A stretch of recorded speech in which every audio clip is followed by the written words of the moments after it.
Hello, everybody. Dr. Rick Wallace dropping in on you. Hope that you guys are getting off to a great start.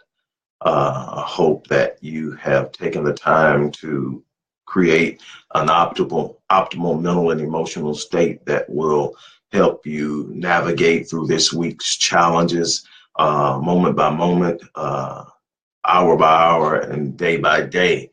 Um, as you know, we started a new series called 5 Minutes of Fire, which is a series that's designed to create more condensed, compact content to supplement the more comprehensive and detailed content, whether it's video, whether it's articles, whatever that I share on a regular basis. It's a way of allowing people who have very busy schedules to still be able to tap into some of the truths and principles, ideas, techniques, and things that I share. This one may be a little bit longer than usual, and all of them seem to go over 5 minutes. I'm still trying to get that 5 minute thing down, so y'all work with me on that. I'm just very invested in being comprehensive in delivering a message, because there's so many different ways you can frame something, and if you contextualize it wrong, you get the wrong influence, the wrong impact, and it works against you instead of for you. So it's extremely important for me to be very lucid in the way I present things. But I'm getting this thing down because I know that there's an audience and there's a need for more condensed and compact content. Anyway, today I want to talk about the Millennial Enigma and the search for answers and solutions to the Millennial Enigma. And when I say the Millennial Enigma, I'm talking about the constant questions and dialogues and debates that go on about millennials. Millennials are those who are classified as in a group having been born from 1984 and beyond. They are the current generation and moving forward. And the millennials are classified in a number of different ways as far as being challenges. I deal with parents that are struggling with younger millennials. I deal with businesses that are struggling with older millennials. And there are some constant things. People think millennials have a sense of entitlement. Millennials are lazy. Millennials are unpurposed. They have a sense of entitlement. And you look at these things and you say, okay, all right, I see there are some common perceptions of this particular generation. And while it may seem like what I'm about to address is focused on millennials, you have to understand that you are the parents of these millennials. And so you have played a great role in the current condition, and you are also operating in a world, and many of the behaviors that I see in millennials I also see in Generation Xers. And so we want to try to talk about this and see how, when we look at this, how it may be affecting us, even though we may not be classified as a millennial. We were born before 1984, but we may be still exhibiting some of the behaviors and thought processes and habits of the millennial generation. And I want to talk about 4 different areas that contribute to this lack of productivity, lack of purpose, lack of a demand for a high level of quality in life. We hear it spoken of in music, in art, artistry, and profession. It just doesn't seem to be that same demand on excellence. And we wonder where it comes from. And we have to start first and foremost at the core of preparing any child for what life has to offer them, or the challenges that they will face in life, and that's parenting.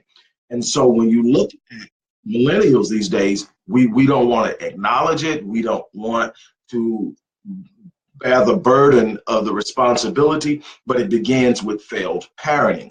When I say failed parenting, what I mean is we, Generation Xers, were those who were introduced to possibility in a way that our parent generation wasn't.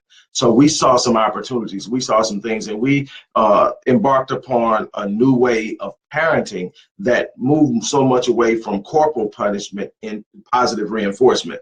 The problem is we didn't execute it well. You got a lot of people, a lot of children, or a lot of young adults who are millennials who were reared being told they were special, they could have anything they wanted in life, that they could go out and do everything. And they had parents who, even though they weren't honor roll students, put so much pressure on the teacher and showed up with with attitudes and all of that, to the point that the teacher, just to keep from dealing with the parent, passed the kid, put them on honor roll. And so they didn't have to work for it. They didn't have to sacrifice for it. They just knew if they went home and told mama, or they went home and told dad, that somebody was going to show up to the school and go to bat for them. And it got to the point that you have a lot of teachers who, number one, in this educational system, aren't invested at a level that are going to sit up and say, I'm willing to deal with this type of animosity, hostility, in order to do what I know these kids need me to do. I'm just going to show up and do what I have to do and get my check, and I'm going to go home. And so now you got kids that believe, when I don't get what I want, I tell mom fixes it. And then you got also, at the same time that you got this thing going on, you got stuff like in athletics where you got participation trophies and participation awards. In other words, I can show up and get last place and get rewarded for it. Now, we understand, those of us in the industry of behavior, in this behavior, I understand how this works. Well, see, what happens is, with a participation trophy, there's studies out there that show, not only does giving out participation trophies, I mean, trophies for just showing up, trophies for just being a part of the team, and not really contributing, not really winning anything, not really performing at the highest level, you get an award for it. Here's the problem with that. Number one is, it diminishes the value of the reward system for those who actually busted their ass to earn it. Number two, it also shows that the kid who gets the participation trophy, deep down inside, feels bad because they know they didn't earn it. So it actually makes them feel worse if they didn't get a trophy, and instead making them strive harder next time so that they can earn a trophy. And so now you got these kids who have been told they're special, been told they can have anything in the world that they want, just simply because they want it. They don't, no conditions or principles or techniques or ideas are associated with it. Just say you want it. If you want it bad enough, you can have it. And so they go out into this world, and when they become adults, they're thrust into an environment in which they find out they're not special. There are a bunch of other people out there just like them, that's showing up to work, doing the work, and they may be doing it just a little bit better, and they're getting all the rewards. They're getting pushed along, and they immediately fold.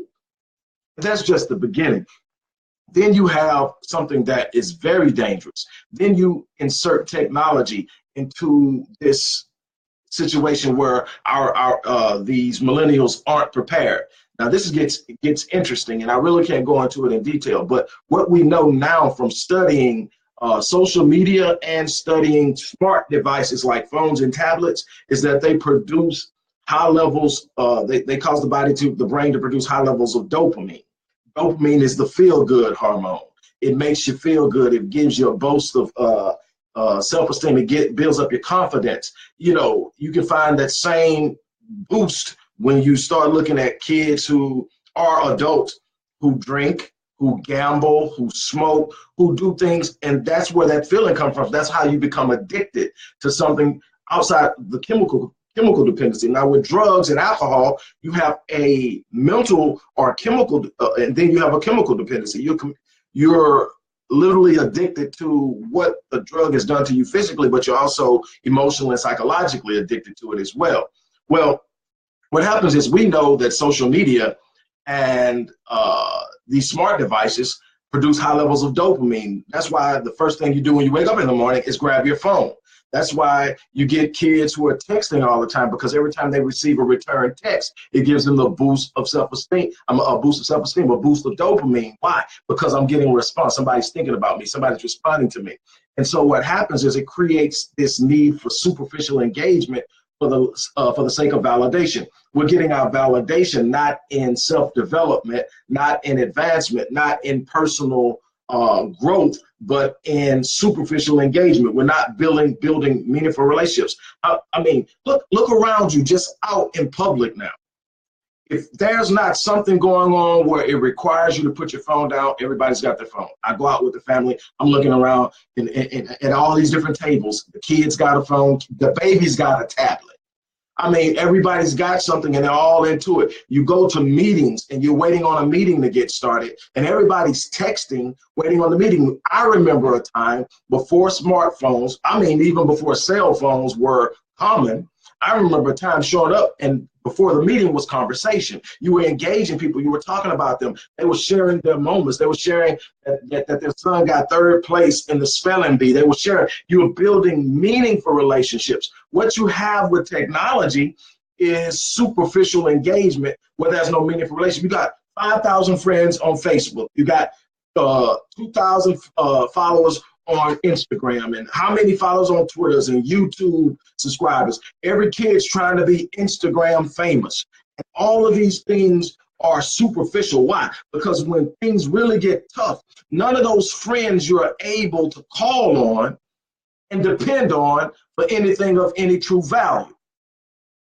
So you got all these friends, but they're not really friends. But that's how you validate yourself. That's why there's a rise in suicidal ideation and suicide and depression among millennials. Why? Because they're getting their engagement and their validation from people who are fickle and how they deal with them, because there's no true meaningful relationship. I have friends, but I can't really depend on them. And because they're not really my friends, how they feel about me and how they talk to me and how they handle me is going to be a problem. And see, we don't have these meaningful engagements. We don't demand of our children that you have a certain amount of time. You can take anything that I mentioned earlier. You can take gambling, alcohol, cigarettes, with me, cigars, especially alcohol and gambling in small amounts.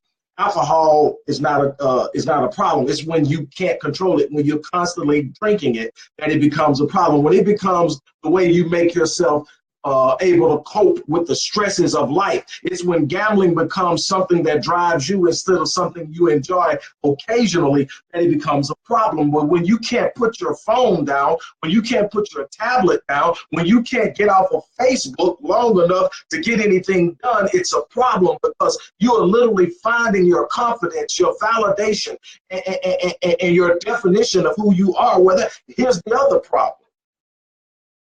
You don't even have to have any real true conversation, any real true coping mechanisms, relationship building skills to even date now. Why? Because you've got dating sites that'll sit up and allow you to build your profile step by step, telling you how to set yourself up in the best possible state to present yourself as an exceptional, gorgeous, unbelievably beautiful woman or a male stud, and then sell yourself to the other person. And then there's no awkward moments anymore where you meet a person and you're so enamored with them. You've got to gather your confidence and develop some sense of self-awareness and develop a sense about self so that you can go out and approach somebody that you hold in high regard. Now you just write your profile out and you build yourself up to be whatever you want to be, whether you're that or not, and nobody can perceive it because I'm perceiving you from a distance on social media. And then we got all of this going on, this dopamine. I tell people all the time, you need an hour of power. You need a sacred hour when you wake up in the morning that you maintain and sustain your sovereignty. That means you don't pick up a smart device. You don't look at the phone. You don't scroll. You don't text. You don't answer phone calls. I'm a firm believer that when you pick up that cell phone, you sell your sovereignty. You give your sovereignty away for whatever you're going to see on that screen. Or am I getting enough likes? Am I growing my Instagram? How many people responded to my posts? Why are you asking these questions? You may not know, but you're always wondering who responded to it, how many people liked it, how many people didn't like it, what was going on, and you're looking at it and you're going, wait a minute. It's all because the dopamine rush. Every time you text somebody and they text back, you get a release of dopamine.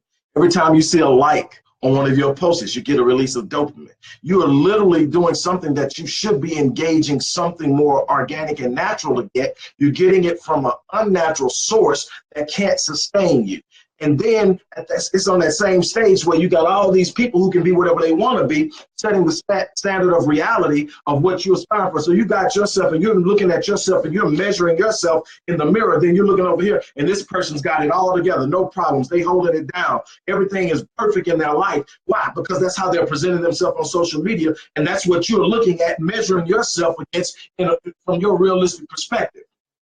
So you got kids who weren't parented to really go out and make it happen, to really go out and get it. I'm not saying that you don't tell your children they're special, that you don't tell your children they're beautiful, that you don't tell your children they're smart, that you don't tell their children that they can have anything in life they want. But you better tell them how hard it is. You better tell them how focused it is. You better get their skin thick. You better sit up and tell them what they need to do and how hard they're going to have to work, and that life is going to throw some punches and knock them down, and they're going to have to rise up, get up, and fight through it. You better tell them that they can have whatever they want, but not just because they want it, but because they put in the work, because they stay focused. See, they don't have lasting power. They fold because you told them they were special and they didn't have to. And when they were struggling in school, you went up and argued and fought with their teacher so much that the teacher just passed them. So they don't know how to work for something when they're not doing well in it. They don't know how to correct themselves. Some of you, it's applying to you as well. But what happens is you don't just stop there. You still nice, and now you take the point that they weren't prepared to go out and really hit life.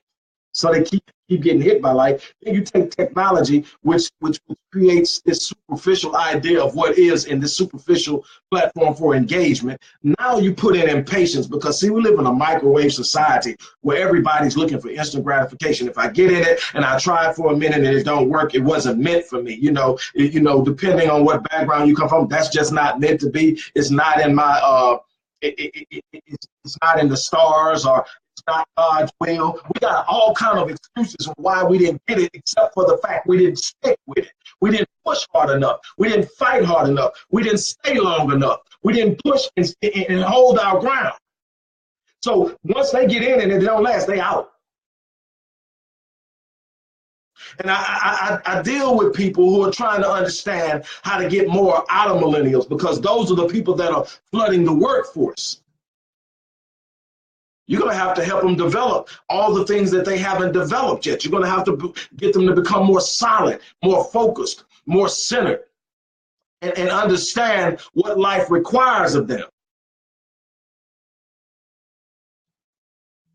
And that environment that we are putting our kids in as they are mal-prepared is another problem. We've got to do a better job as business owners, as organization leaders, as community leaders, of creating environments that nurture development in underdeveloped millennials. We think about it. There's a process you go through, and I'm going to cut it short here. There's a process, I'm going to cut it after this. There's a process you go through in life. There's these developmental processes. When you first start off as a child, moving up to pubescent years, your only concern or your only need socially is to have the acceptance and the approval of your parents. But as you move into adolescent years, you're developing now, and you're supposed to be developing more social coping mechanisms and the ability to work well with others, because we are social beings. We need to work with one another in order to produce the best results. So you stop just looking for the approval of your parents, and now you have peer pressure because you need the approval of your peers. But see, we haven't been able to develop. Why? Because we engage our peers on social media.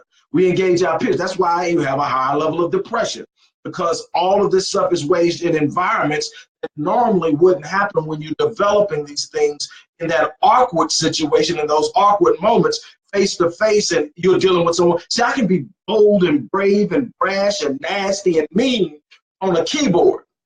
I'm less likely to do that if that's not my true personality. When I'm standing face to face, I'm more likely to be awkward as the person who's standing in front of me. And so then we grow and develop and build relationships on the same level and the same pattern. See, we got kids now, these millennials that are moved up, and a lot of them are young adults now, that don't have social skills.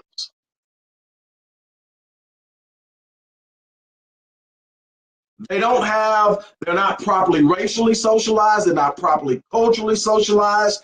They're not properly financially and economically socialized to understand responsibility in all of these different areas. So they move around with this narcissistic mindset of entitlement and demand that everybody give them what they want. And I have to catch myself. I'm a person that looks for solutions. And that's why we're having this conversation. But I have to look at my kids and it's running around and it's like, I won't and I won't. Can I? And I'm studying looking at the stuff that I ask you to do and it's not done.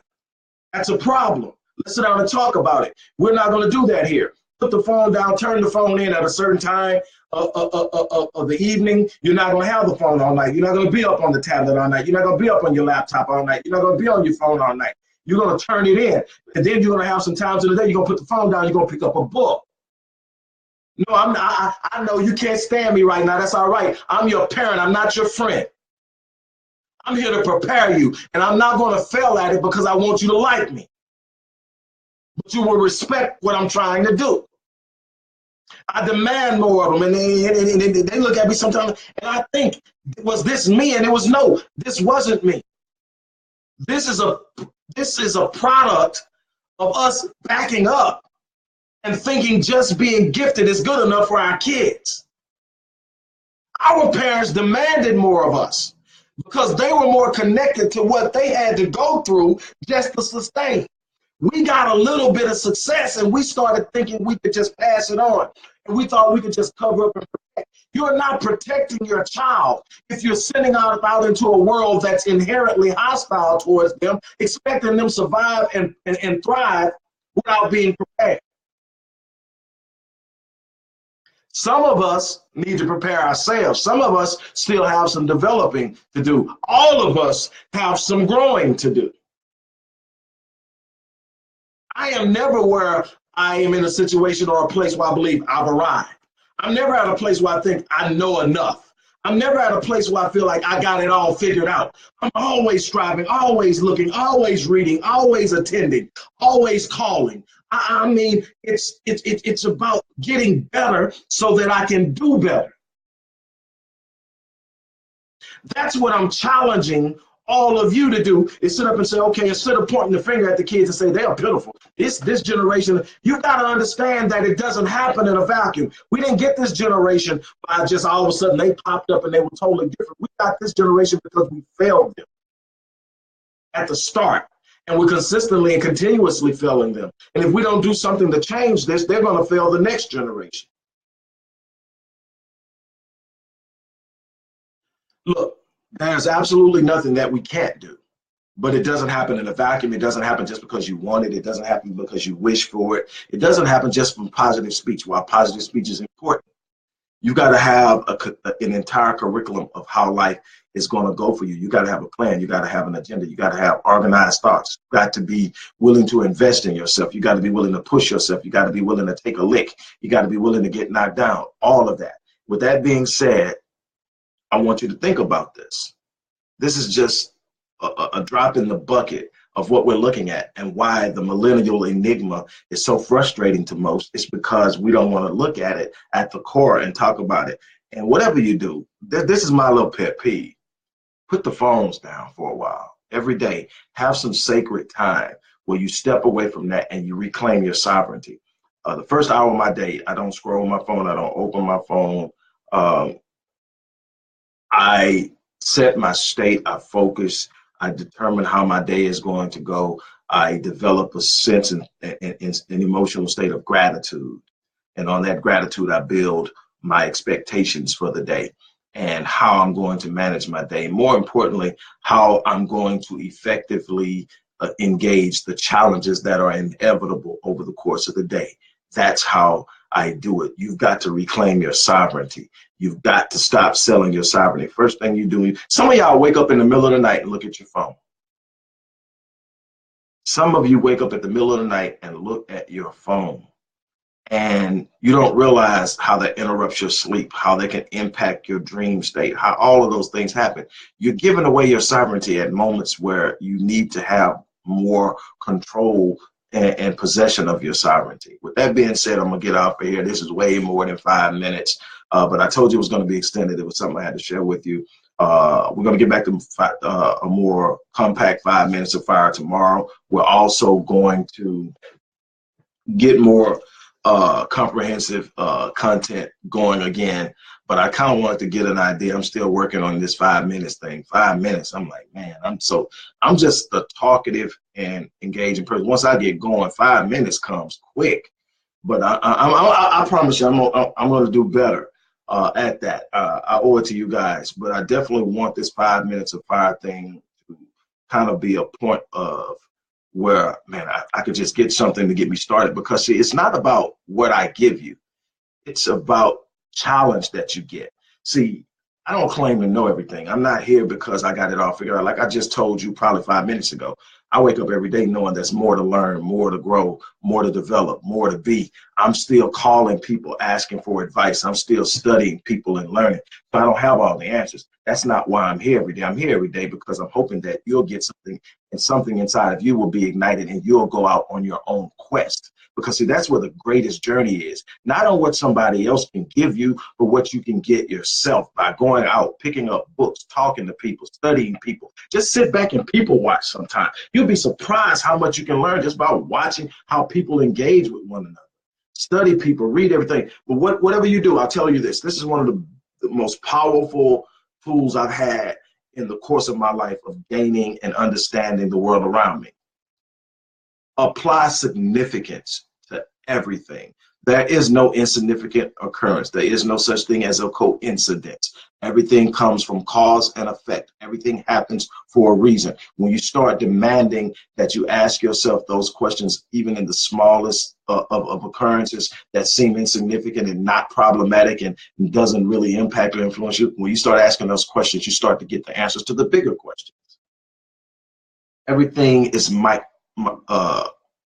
microcosmic in the sense that it has a very, very, very, very, very, very small origin in the state of consciousness, and then it moves up into different levels of energy until it becomes what it is. And when you start to ask those questions about the smaller things, you start to understand the bigger things. With that being said, I got to get out of here. There's a lot for me to do today. This has been a very exciting year for me, my family, the businesses, the marriage, the working together, the building of a team, and the demand that I'm putting on my progeny to step their game up.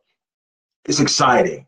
And so I got to get off here, get ready to get some things done. But I did want to come by and share with you guys on this note. Again, this is way more than 5 minutes, but hey, talk it up to the heart.